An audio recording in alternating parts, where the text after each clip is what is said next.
Today we're going to look at the most expensive pocket knife I have yet to hold in my hands. We're taking a look at the CRKT XOC. Well, that is right, folks. Welcome back to another video here at the channel. I love pocket knives, carry them daily everywhere I go. We've tested all types of different styles and capabilities, and I think the most expensive one to date that I've owned was a Benchmade OTF knife that I think I paid close to $300 for. Well, about a year ago, CRKT reached out to me, said they were coming out with basically kind of like a concept knife. If you know, like concept cars, you know, sometimes car companies, they'll make like a limited amount, maybe 10, 20 of some crazy car with all sorts of features and capabilities that none of the other models that they produce has yet, but that they are showing you what they have the potential to do and what they will eventually, as time goes on, integrate into their upcoming designs. Well, CRKT has basically done that with this XOC. This is a $750 pocket knife. That is the normal going rate over on the CRKT website, MSRP. And this has so much premium stuff and it's so big. It's a monster and it's honking. And so I'm going to just break it down for you today. I've played with it, had a lot of use with it, done some, tasks with it to see what it can do. It's just so obnoxious and so over the top, but that's kind of the idea for CRKT, to show you, hey, this is the potential that we have to look at more premium materials, different type of locking mechanisms, and different tooling for down the line designs that you'll see in regular manufacturing. So I have one of 200 made that we're going to take a look at today. All right, folks, here she blows. Pretty crazy. Huge knife. I don't really even, where do you start with something this big? So the blade itself is this really wide, really broad, really thick hunk of CTS XHP steel. Now I got to address this. And I saw this on every single model from every single video. I watched like 6 different videos. This, even though that's what the website says, that's what all the documentation says, this, hopefully you guys can see that, says CTS HXP instead of XHP. So I don't know if that's a typo. I don't know exactly what's going on. Even if you go to the CRKT website and do a zoomed in on their thumbnail, this is the wording on the blade. So it's very interesting to me. I don't get that. So I don't know if there's a typo, if it's there's no steel by that name there with all my research. So I'm going to go with what the website says. CTS XHP steel, which is definitely a premium steel. Often Rockwell like 62 to 64. The edge retention, from what I can tell, is really well done. The relief edge is very good on that high saber grind there, satin finish. And then it's going to be 0.18 or 3/16 of an inch thick. You can just see that swedge going all the way down. Very cool styling. You have ever so slight recurve just right back here, kind of where my thumb is at. Huge drop point. Good strong tip. It's a beast. This thing is just such a monstrosity in that designing. 90-degree spine. So if this is not going to be a safe clean, which I think for most people, if you're dropping $750 on a pocket knife, it's probably going to be a safe queen showpiece. You just like collecting knives.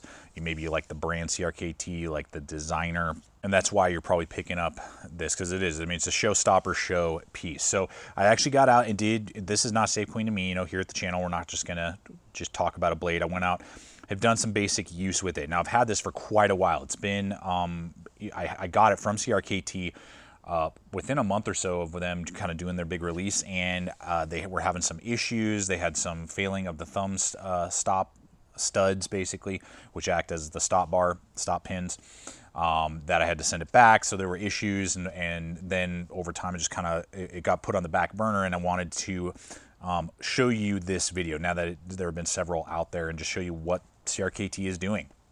Because it's this is kind of like that potential. These are the potential in the direction that CRKT can go into the future. Now, the blade is also 4.2 inches in length. So, I mean, if you do want to use it, you can do a lot of huge tasks with it, huge amount of work. I just want to give like perspective here, size perspective. I can't even barely get it on the frame here. It's just so ginormous. Really one of the biggest pocket knives I have to date is the SR1 and SR1 Lite series from Cold Steel. We recently did that. These are massive blades, but you can see they're still dwarfed by this knife. And when you run it up against a basic pocket knife, I have a Kershaw Dividend here. You can just see, look at how much bigger this shock is. So super crazy. This one is count 38 of 200. So I got one of the lower numbered ones, and it's been working fine. Been working good. And I bust it out every once in a while, do some work with it, carry it in the pocket around the house mostly, and then you know, we'll do a little bit of work, play with it. And now it's probably been almost a year since it was initially released. So yeah, gotten work with it. It could absolutely do lots of different tasks. So that's the blade itself. Now on to the deployment, and one of the other big aspects to the blade is the deadbolt locking mechanism. Now this is the first CRKT I've had with this deadbolt lock. It's basically like a button lock on steroids. CRKT does have a big exploded view on their website. You can see how it all works. They have several other designs now that offer it. I think it's an actually super cool design and very strong.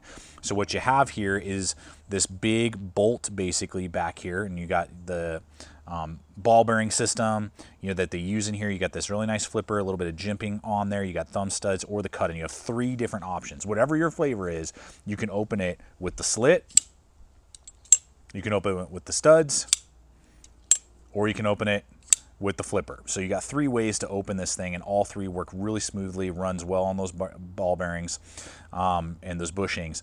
And so the plunge basically pops out, the locking mechanism depresses slightly, and you got a rock solid lockup. Super, super well done.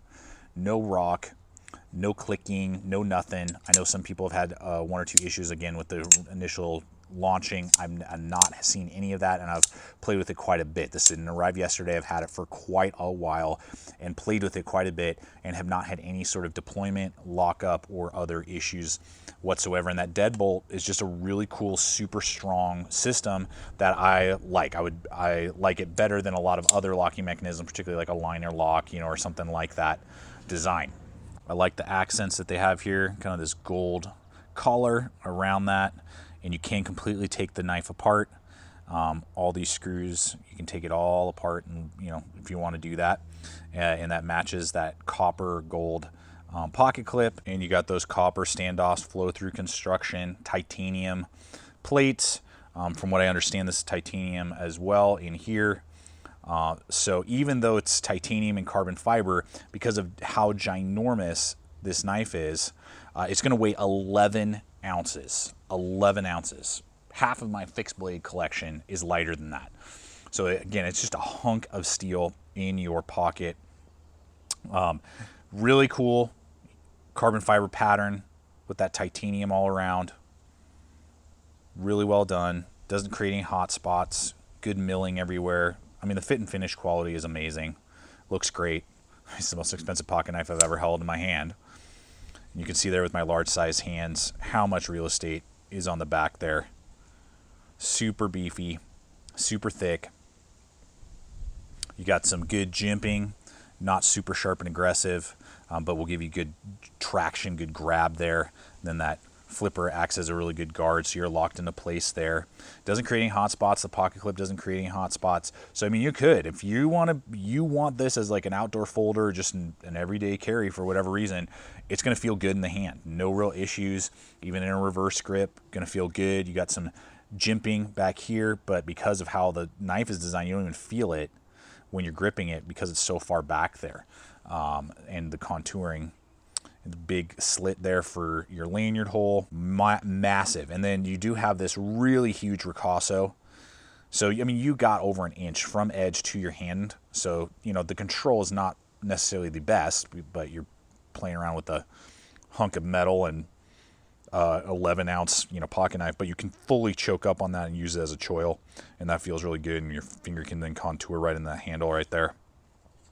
Really nice. So that deadbolt lock, again, you can deploy that back and forth That's lots of fun. The thumb studs act as the stop bar or stop pins, contoured in right there. And that's what the original issue was when these were first released. I guess 1 or 2 people had these fail, you know, and then the blade obviously is not stopping. And so they requested them all back, fixed them, sent it back to me and to everybody else that got them and who may have purchased or whatever.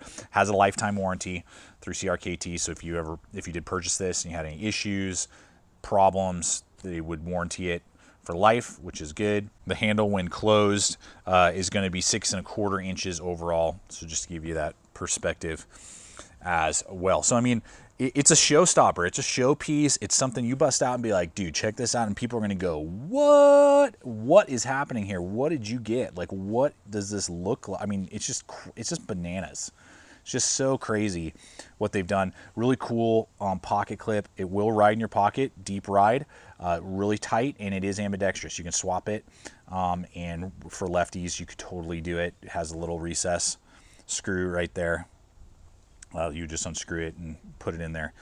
So that pocket clip is really cool and just adding a good accent piece to the overall design. So it's a massive, like I had said in the beginning, guys, it's kind of like this, I don't know, like concept car, but it's a concept knife to show you what CRKT has the potential down the line to make and produce, to integrate, to start using more premium steels in their blades, use the deadbolt lock, and the quality, the fit and finish. Now again, I haven't played with too many other $750 knives, so I don't have a lot of say on that, but I've reviewed hundreds of knives going from like $200 on down in pocket knife world, which is definitely premium for a lot of people, and this has phenomenal quality, fit and finish, functionality, and if you want something that's this big and massive, it will do it. It's got it for you, and it's there for you. So you can check it out. Appreciate you just kind of swinging by, seeing what CRKT is producing. Love to hear your guys' thoughts on what you think about the Shock. And is that something that you drop $750 on? Is it something that you're definitely going to pass on? Or is it something for you high-end users and collectors? You're like, dude, I have one, it's awesome. Or, you know what, I've been thinking about it, and I think I might pick one up. Just want to hear the feedback. Look forward to reading the comments. Check out the other video popping up. Subscribe if you're not a current subscriber. You can check us out on Instagram and Facebook, other social media stuff. And finally, guys, always remember, stay equipped, stay prepared, and we'll see you out there.